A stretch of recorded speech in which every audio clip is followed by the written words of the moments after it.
Good afternoon and welcome to the Feeding Fatty podcast. I'm Roy. I'm Terry. Hey, today we have an awesome guest with us. We're going to just jump right into it. Jessie Zaylia. She is the health boss, and she's a former lawyer who is now a weight loss coach and helping professionals get fit without exercise, and so they can build up their confidence. And anyway, we're interested to talk to you, Jessie, and welcome to the show. Hi there, Roy and Terry. Thank you so much for having me. It is an honor. Well, thanks for taking time out of your day to be here. So I guess tell us a little bit about yourself. How did you go from a lawyer to a weight loss coach? Definitely an atypical journey. Right. You don't see that ever. Well, I was a work injury lawyer, and I still am technically. I still do have my bar card, and I have a couple of remaining cases that I just see after, just to make sure that those clients don't have any issues with insurance carrier or whatever. But I was a partner at a law firm, and I left that law firm to dive into being a weight loss coach. And it really started, I guess, with a lot of journeys. It starts personally.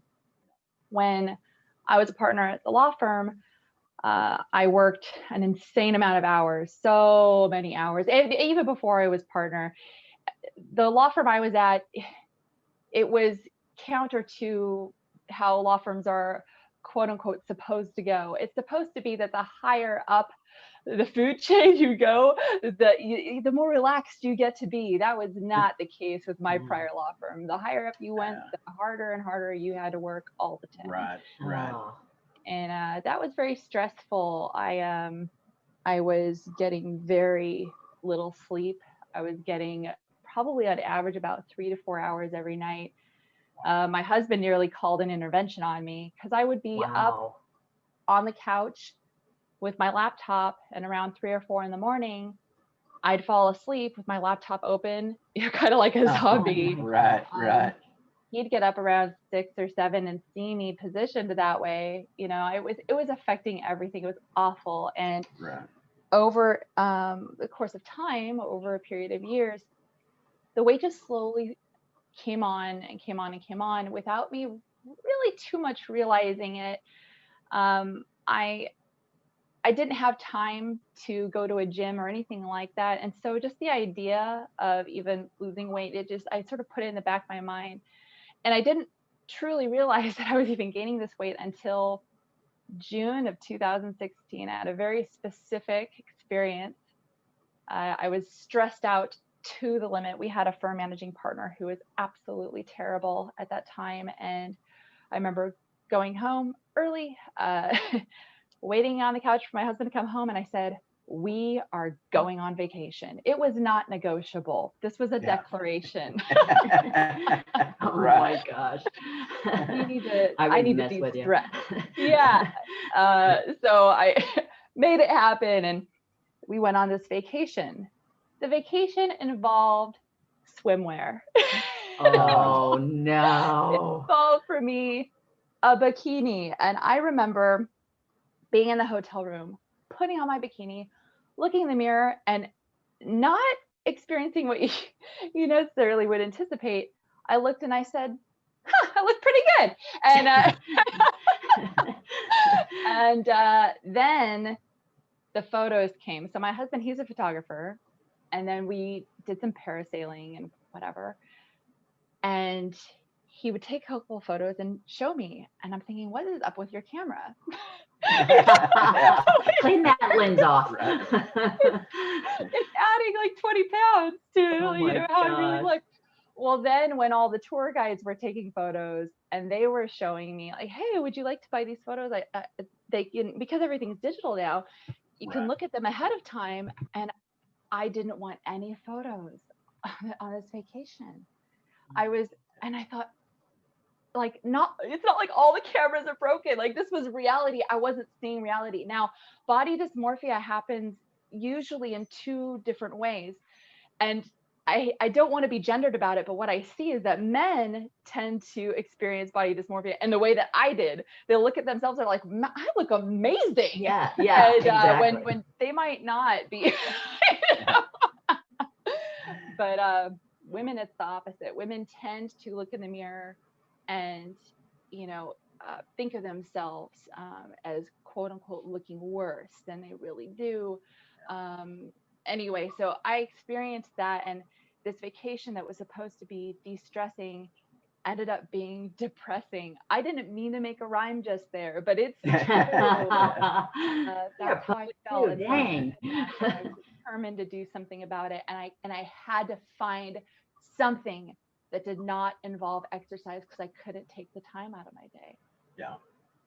And it's funny you mentioned that the sleep part, because that's one thing since we've started this podcast, I'm become a lot more aware of triggers and things, but sleep, that is definitely one of my big ones. And, I'm lucky I do things that I like to do. I have a good job I love, and then I do this podcasting. And so it is easy for me to work, from 6 or 7, 8 in the morning till 10 at night. I can do that very easily, but later.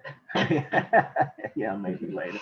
But then not taking time to go to the gym, like we've been slacking on walking. And, in all fairness, Terry's mom's has been sick, and so she's been out, and with her being out, I'm left to my own devices, which is sitting in front of the computer getting stuff done. But anyway, so I do understand that, and the body dysmorphia, like when we were out a couple weekends ago, we went out to a friend's restaurant and we were taking some pictures, and I said, neck up, because I'm very aware of, I don't want a body shot for sure, because it just it makes me scream.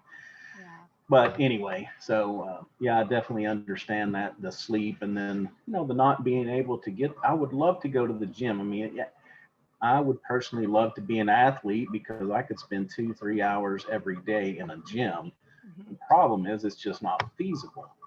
Right. And then if you add in 15-20 minute drive and back, all of a sudden, even if you do a quick workout, I'm like, I can be driving longer than working out. So, we try to walk around the neighborhood. But anyway, time, lack of sleep, I'm with you with all of those. I think a lot of people are in that exact same situation, Roy. And that's why I have a heart for people they're just hustling, and they're working professionals. They're hustling, and hustling now tends to mean behind a computer, because we are such a, in the post-industrial era, a service-based world. And, what I really hated was when I would hear anybody or read on a thread, well, if you really wanted to lose weight, or if you were really serious, then you'd make time to work out. You'd make time to exercise. It is such a judgmental and incorrect statement. It's people who have that experience themselves, plopping it onto the lives of other people is not helpful in any way. So there had to be, for me, when somebody would say that to me, I think, well, where am I supposed to carve out this extra time, pray tell? Shall I carve it out of the 3 or 4 hours of sleep that I am getting? Because you can seriously die if you go for a prolonged period without adequate sleep, Well, the other thing is it's like adding insult to injury. I mean, just like me, I feel bad enough. I'm overweight. So now go ahead and call me lazy on top of that. Sure. I mean, why do people say these things? They don't realize how truly unhelpful they're being. They think that they're going to, shed some sort of light on our experience. It's not true. And, and I don't even have children.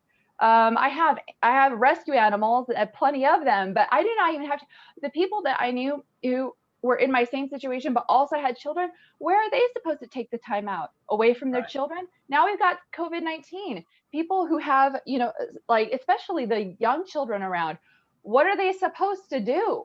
I mean, honestly, I don't even have an answer for that. So there has to be there had to be a way. I felt so hopeless, and I went to YouTube because that's where you go when you're feeling Right. hopeless.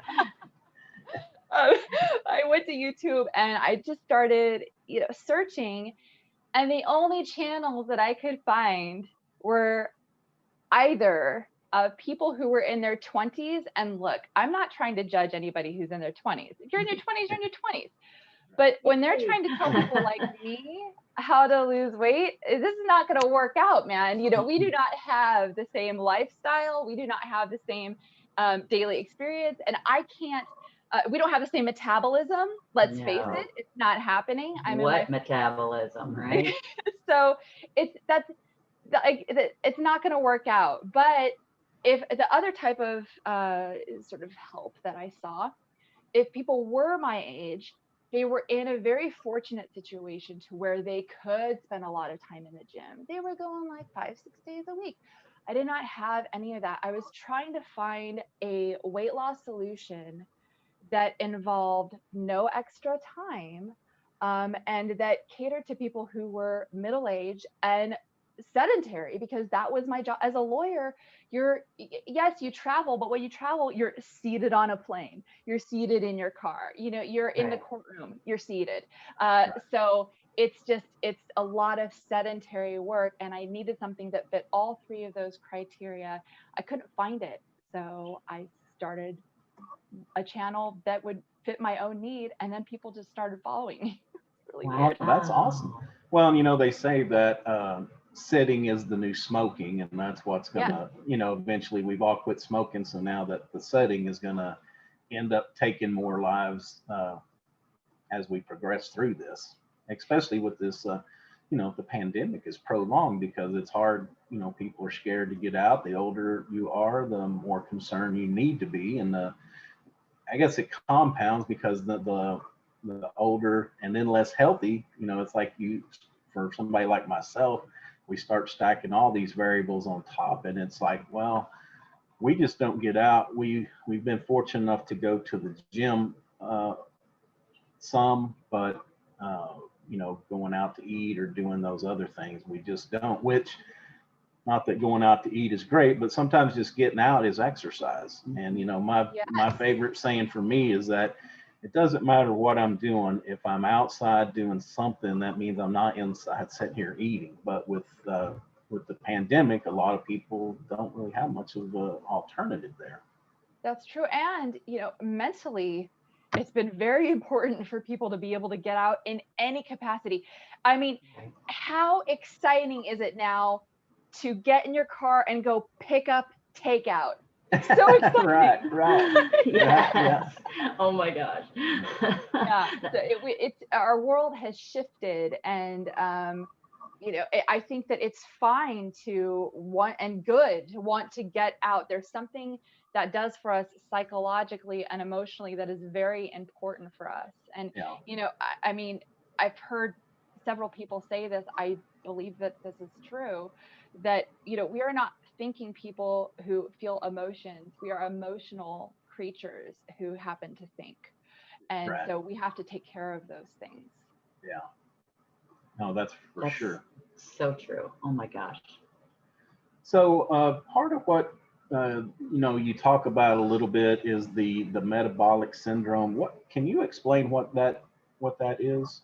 Well, metabolic syndrome can accompany a whole lot of different disorders and symptoms. And what I like to focus on really is diabetes and prediabetes, because this is a disease that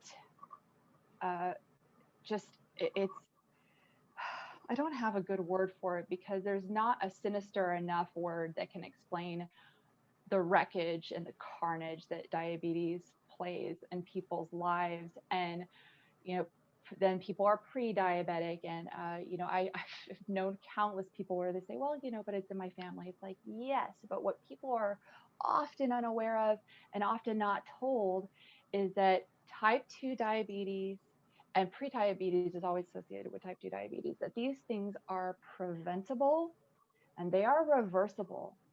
And you have some doctors who are diagnosing people with type 2 diabetes and saying, or prediabetes, and saying, the best we can do is manage it. And what they mean by that is with medication. This is absolute BS. I hope you don't mind me saying BS, Roy and Terry, because I tend to say We like I we use like this- acronyms. Yeah. Okay. Okay. Yeah. I call these BS narratives, and we are subjected to a lot of BS narratives, and the idea that you cannot prevent or even reverse type 2 diabetes or get out of a pre-diabetic situation without medication is completely and totally false. And you have some people who fit into the camp of, well, if I could just take medication, that means I don't have to change the way I eat. So I'll just Right. take that. Yeah. But you have other people like myself who think, why in the world would you feed the pharmaceutical companies? And why would you perpetuate that? They're using your body. And if you can not do that, we are walking chemical factories. Whether we like it or not, whether we know it or not. My dad always said this as I was growing up. We are walking chemical factories. What we put into our bodies matters, not just when it comes to food, but like when it comes to medications. Sometimes we need the medication. I mean, take a look around with COVID, right? I mean, we're all trying to figure this out. But if you have a bacterial infection, you're going to need some antibiotics. You got to do that. But to prefer medications over just some simple eating tweaks, that's something that makes me very sad, because I know that we are being used as pawns by the pharmaceutical companies. And it's sad. It's something that we can completely avoid, and we can do it without white knuckling it and and having all of our joy stolen. People hear me say that and they'll think, oh yeah, sure, salad, rabbit food, and that makes them just kind of want to die a little small death inside. Right. So Right. you could do it without all of that. You really can. Great. And no, go ahead. I was going to say, okay, so how do we do that? Okay, How do we do that, Jessie? So let me just first say that when it comes to prediabetes, I like to look up the stats, newly every so often to see what we're dealing with. And prediabetes, I was shocked by the number that I saw. The latest statistics indicate that over 34% of Americans have prediabetes, and Wow. that is over 100 million people. That is just, it's That's not huge. okay. So what And do they people- count as pre-diabetes? Where do you have to be? This has to do with the measurement of sugar in your bloodstream. And so that's something that your doctor would be able to measure and tell you. They use a very specific test. And some people who are borderline, I know that this sounds a little wackadoodle, but this is true. I've seen doctors admit this, that the pharmaceutical companies, there's a very tight relationship between them and these doctors, the prescribing doctors.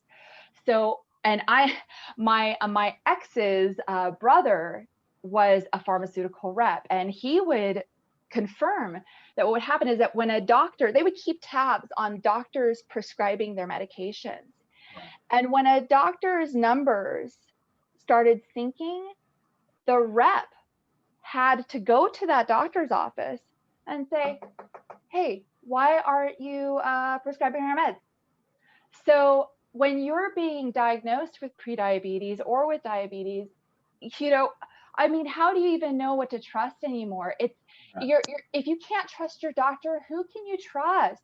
So anyway, the doctor can perform these tests and let you know whether you've sort of tipped into a pre-diabetic camp. But to answer Terry's question, the ways that you can do this is you can do it through losing weight. Definitely helps there. Right. And there are 4 really tried and true ways to lose weight without any exercise. And here's the thing, there are these fad diets that come around, and there are also very complicated diets that come around.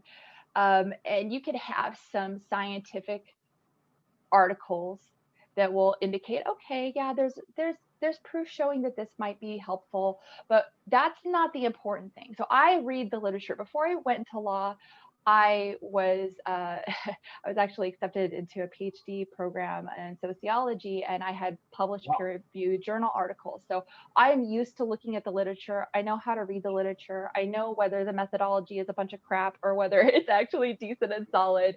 So I'm fortunate that I can read this stuff and understand it. But some people that you'll see on YouTube or that you'll see on random websites, they'll say, oh, wow, there's this study and it shows this, so therefore do it. No, that's not how science works. You have to look at the entire body of literature, and you have to look at the overall trend. The one-offs don't matter. So there are 4 tried and true ways to lose weight without exercise.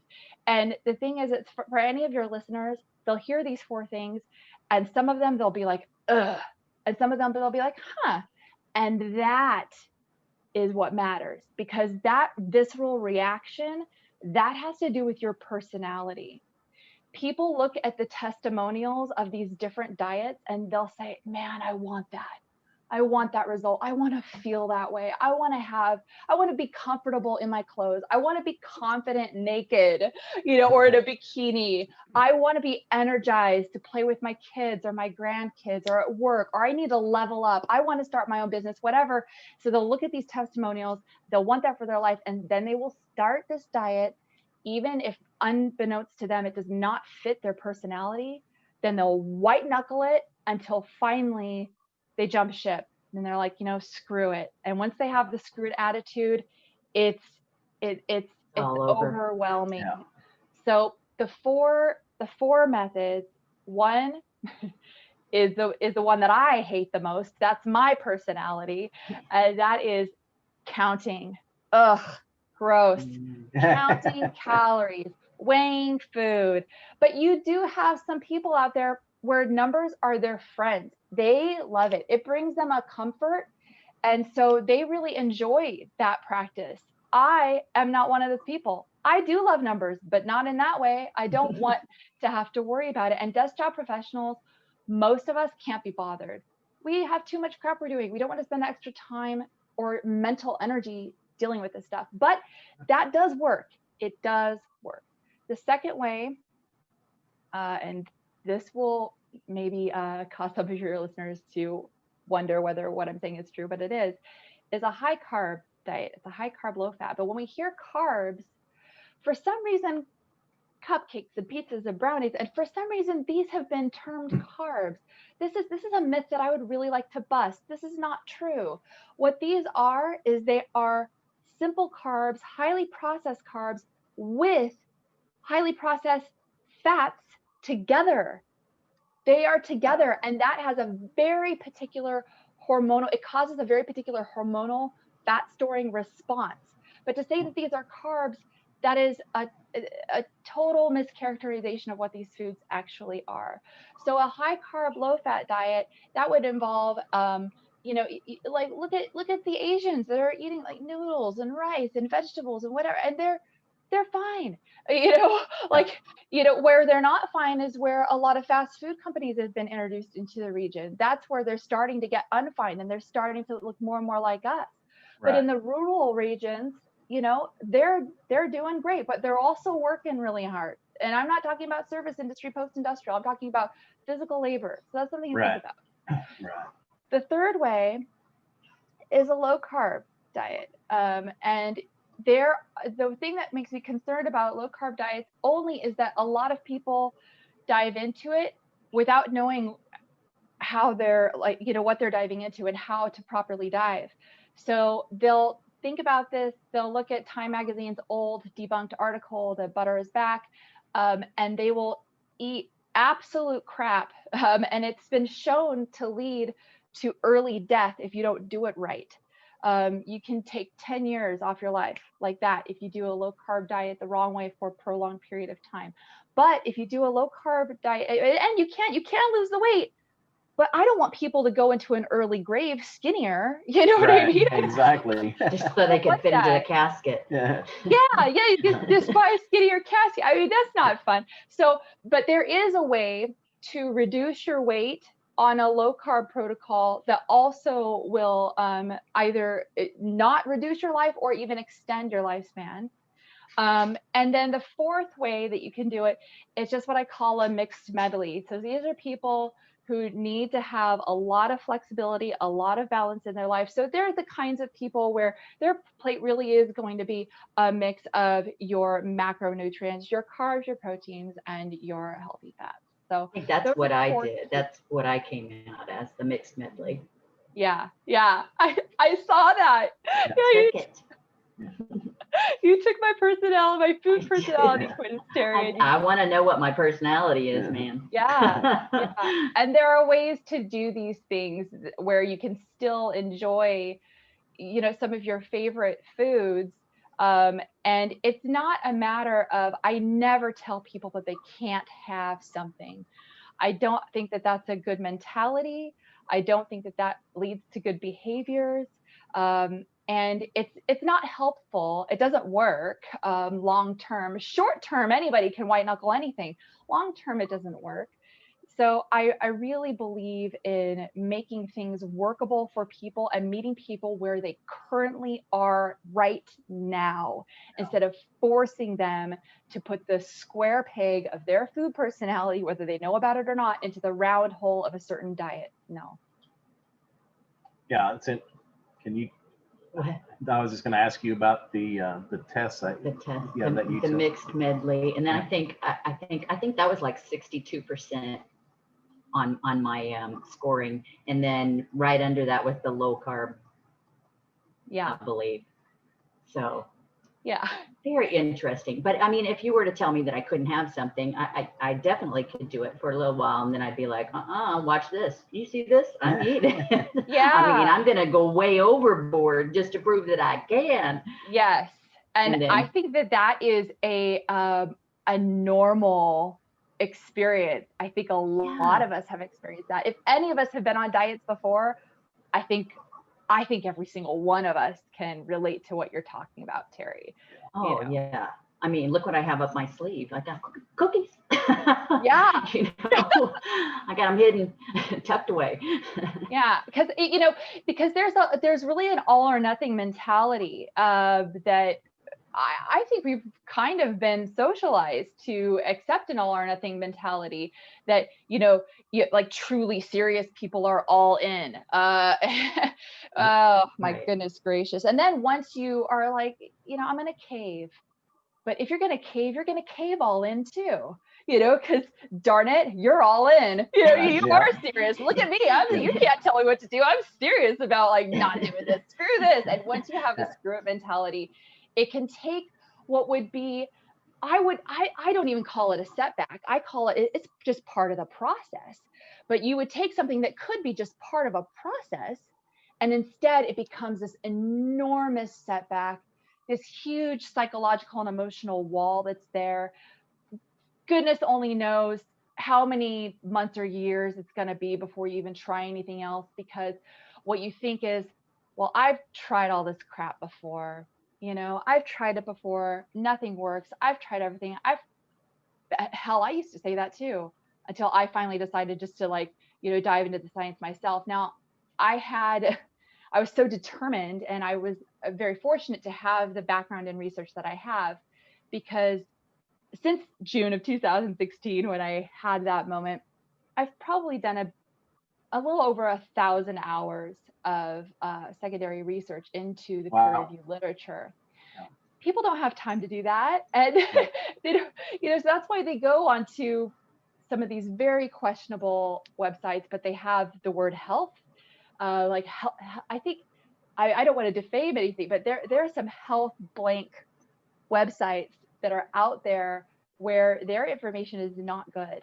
It's not based in science. Maybe half of their information happens to be accurate, and half of it is very misleading. And people will look at that and they'll think that they have done the research. It's just it's not good. And so I feel for people, and I want them to know what the real science says. So what happens after? So your process is like to have them come to your webpage, and then maybe take the personality test, or what is it? Personality diet test? It's a personality quiz. Yes. Yeah. Okay. And then what happens after that? I mean, So, go ahead. As you saw, Terry, when you took the food personality quiz, at the end of it, there's sort of this assessment, like, okay, Right. here's where you fall. So in your case, you were a mixed medley, which means you need to have a lot of flexibility in your approach. So what would happen is that now normally I have been taking one-on-one coaching clients, but I've also stopped doing that because I've been neck deep in creating a course for people, because basically just for the same reason I had to have this this moment, I call it a mirror moment, where you really have to face yourself and question what you're doing and why you're doing it. And just like how when I left the law firm, because I really felt like I could help people in a different way, and in possibly a much more needed way, since we're talking about over 100 million people with prediabetes, I had to think about, what does my one-on-one coaching do? Does it help people? Yes, it helps people. But there are like 100 million people out there that need help. I can't do it all myself. So I'm creating a course. So what would happen is that with you, Terry, you're a mixed medley, you would then go to the mixed medley module. Now, the bad thing about creating a course with this whole process is that because I have to be honest, and because there are 4 tried and true ways to lose weight without exercise, scientifically proven, that's 4 times the work for me. So it's really like not a smart business decision for, in terms of my own time and efficacy, but that's what needs to happen. So I have to be honest with the process and understand that's the way it is. So if I truly want to help people, I had to do all 4. So developing all these modules that will fit your food personality. So Terry, you would be put on the mixed medley food personality eating path. And it would explain to you what it means more thoroughly. You get like a little assessment at the end of the food personality quiz, but it would explain more thoroughly, like a little class, like here's what this means for you. And also here's probably, unbeknownst to you, where you might be self-sabotaging as a mixed medley person. Here's where your pitfalls are. And also here's how to enjoy life while you're still losing weight. And there are also different like bonus add-on modules that they're all part of the course. So absolutely nothing is extra. Once people come onto the course, they're given the keys to the entire castle for life, forever. There's no like monthly fee, nothing.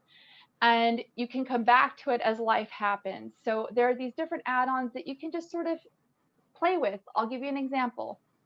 So let's say you wanted to kind of like play with the idea, like alcohol. There's a module called alcohol. Now, I like a great glass of wine, When I was at the law firm, I liked myself a nice scotch too, but oh yeah, boy, who could be a partner at a law firm without a scotch? But that's right. That's just, I gotta fit every stereotype, But anyway, so it's not to say these little add-ons, they're not to say don't have this anymore. No, this is up to you, but it's to give you information, like here's something that you need to know about alcohol and how, because we're walking chemical factories, here is trying to tell you what happens. Oh, that's a precious baby. Oh, I love that. I know that like on a podcast, it's like, how are you doing this? Oh my gosh, they almost made it all the way through. That's okay. That's okay. They're so precious. And it's probably a squirrel. I mean, who knows? I know. Who knows? Yeah. So, sorry about that. No, it's fine. It's fine. So, anyway, it's just to play around with things that you might, be able to work into your life, or just even little tweaks. Like there's a dairy module. It's not to say you have to give up dairy, but it's like, here are some things that dairy does that you may or may not be aware of. You could even tweak or play with the different types of dairy that you have, because the way that dairy is processed in different products can have a different effect on certain people. And it can again, it's about what fits into their life, their lifestyle, their personality. And I don't believe in lifestyle change. I know this is going to be also like the last like big, like, what does this gal mean? She doesn't believe in lifestyle change. No, I love hearing Lifestyle stuff. change. This is the alternative language to diet that we have sort of developed in the weight loss industry. But what ends up happening is that people think that they're ready for a lifestyle change, just like they think they're ready for a diet. They end up white knuckling it through the lifestyle change, just like they white knuckle it through the diet. And some people are really able to make the lifestyle change, just like some people are really able to make it through the diet. But a lot of people, they end up going away from the lifestyle change because they miss their life. They miss it. Right. So I believe in lifestyle tweaks. I believe in lifestyle tweaks that fit your personality. They're absolutely doable. There are tons of different options. And yeah, I believe in meeting people where they're at, and they can lose weight in a way that makes sense for their brains and their preferences in their life. That's interesting. So now Terry is the mixed medley. Will that change throughout your life or throughout your experiences, or if she had taken it 20 years ago, would she have still been the same thing? That is a great question. I am so glad that you asked. So the answer, if there are any lawyers listening, will be like everybody's favorite answer as a lawyer is it depends. Because it really does. But your food preferences, habits, and food personality, that can change.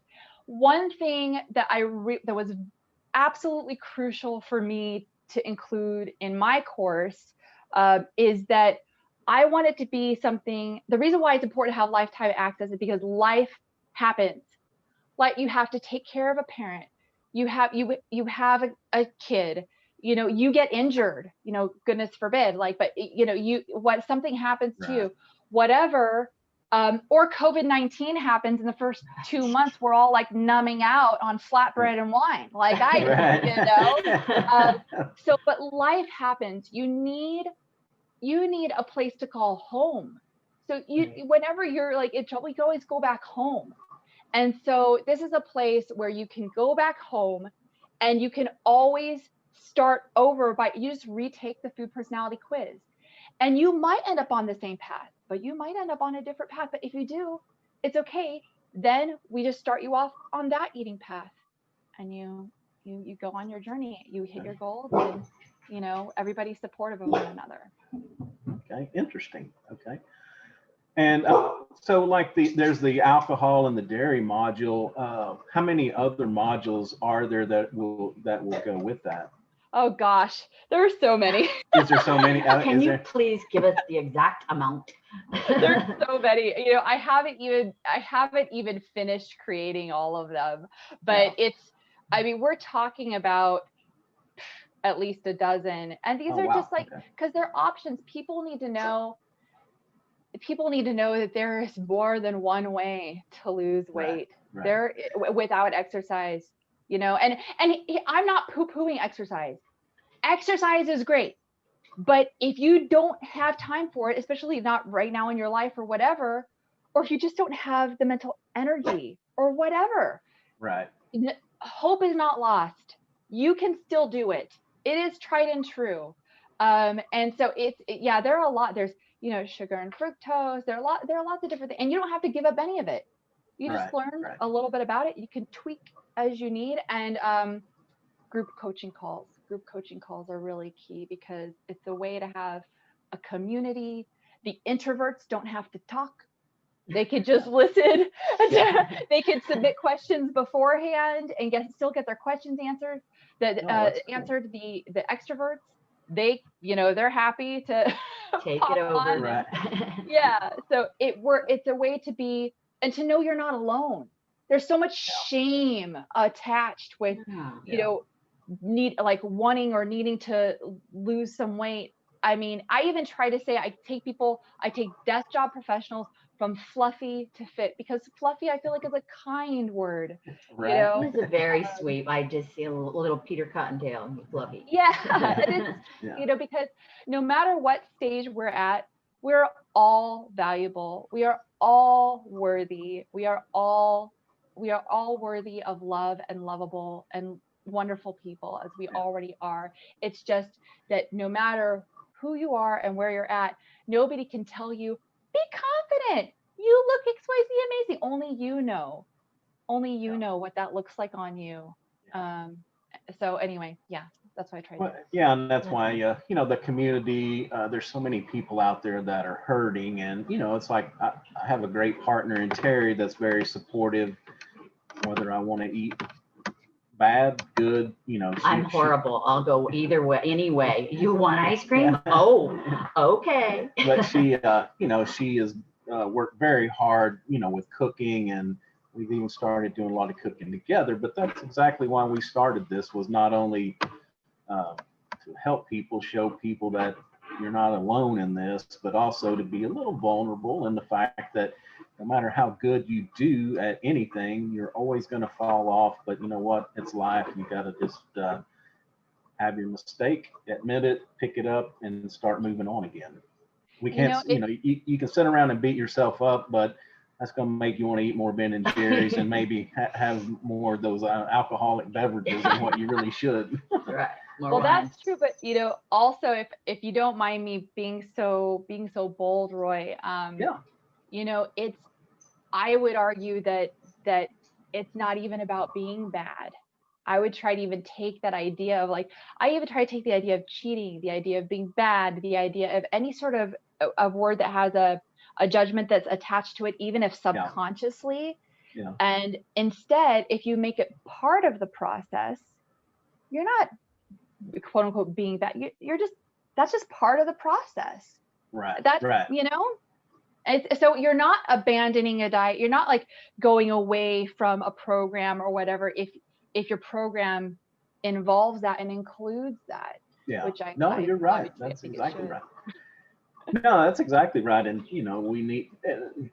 It's like some other things that we've talked about, and I've had some in another business podcast. Is, you know, we have to celebrate those victories and try to not dwell on things that we wish wouldn't have happened, but like you said, incorporate it into, it's just part of the process. So definitely understandable. And hopefully learn from it. Yeah. And there are ways to do it. That, you know, if you want your ice cream or whatever it is, there are ways to do that will have, you know, that will still maximize your enjoyment and minimize any sort of negative impact. I mean, even, you know, like it's really the first 3 bites that trigger the pleasure reward system in our brain. It's those first 3 bites, but we're served, you know, a container that's like humongous, and then we just finish it, because that also, we've all been taught, finish what's on your plate. Starving kids all around the world countries. Oh boy, I think every one of us has been, you know, in the US. Like, send them this, please. Yeah. So but there are little things, you know, where you could learn exactly how to enjoy these things. It's a matter of, you know, like pacing and, you know, the amount and timing. And there are ways to learn all kinds of these things so that you can integrate your favorites into your life. You don't have to say goodbye to like your favorite friends. It doesn't have to happen. Yeah, and it's difficult, you know. That's important because we can't always stay within our little self-contained bubble. We have to get out in the world, and you know, that's one thing that we miss a little bit, is, you know, kind of going out and doing that little celebration. So I'm all for figuring out a way that we can incorporate that into life for sure. Sure, yeah. If you're going to a wedding, you want to have the cake. Exactly. You want cake. And I think that you know, that group, the group counseling or what mentorship group, whatever, you know, where you can get together everybody and talk about that. That's another important part, is being able to say, you know, here's some challenges I ran up against, and how do we handle it, you know, like the eating 2 or 3 bites of something. A lot of times that's satisfying, and you can move on after that. You don't have to eat the whole thing. Yeah, some people have to. It's all on their. It depends on your personality. You know, so that's. I think that it's lovely if people can have that 3 bites and where there's still some remainder and they can put it away. If that's in their personality, good on them. But if Yeah. that's not in your personality, there is still a way. I swear, everything really, like, that's why food personality is so important. That is why it is the absolute cornerstone of everything that I do, because it's not going to work otherwise. At long term, it won't. And I want people to love themselves through the process. Yeah. So the one more question for you, and is the food personality, is that something that, because you said it changes and we may change through time, change the taste, but are these things that we learn as an adolescent, as a young adult? Is it the environment that we're in, the situation in which we're in today? I guess really what shapes that? Everything that you just mentioned. Okay. I mean, there are some people, everybody is, I know we kind of, like to make fun of certain people, like calling them snowflakes. Oh, such and such snowflake, but we all really are snowflakes, all of us. Yeah. And, some of us face really serious trauma as very young children. And when that's happening, and if that is impacting any sort of like eating disorder or emotional eating, I will actually refer that out. I will refer that out to an expert who deals with that kind of trauma, because, even as a lawyer, you have to know that if you are a work injury lawyer, you shouldn't be handling divorces. Right, so, right. I'm a weight loss coach, and I have a lot of science and a lot of experience with food personalities in my brain, but somebody who needs to deal with somebody who's having disordered eating problems, that is a very, very particular issue, and that has to be resolved first. But, as far as like your general food personality that's not related to trauma, this could be as simple as from the time that we're young being told to finish our plate, to things that we see in movies, like, good people finish their plate versus, like ungrateful, spoiled children don't.